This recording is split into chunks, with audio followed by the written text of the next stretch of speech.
গতকালের থেকে আজকে একটা ভালো দেবিদ্বার এবং আজকের থেকে আগামীকাল যেন আজকের তুলনায় একটা ভালো দেবিদ্বার আমরা জনগণকে দিতে পারি। জনগণ আমাদেরকে বিনা পয়সায় ভোট দিছে, একটা পয়সা আমি খরচ করে নেই, একটা পয়সাও না।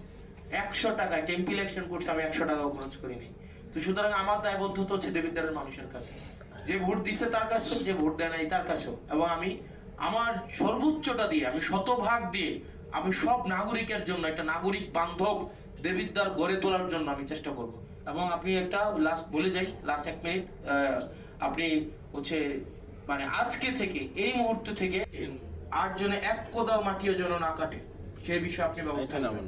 টোটাল 5টা পয়েন্টে মাটি কাটা হয়, এই 5টা পয়েন্টে একটা পয়েন্টে যেন আজকে থেকে, গতকাল সাহস করে নাই, আজকে থেকে যেন 1 কোদাল মাটিও যেন না কাটে এবং না কাটা হয়।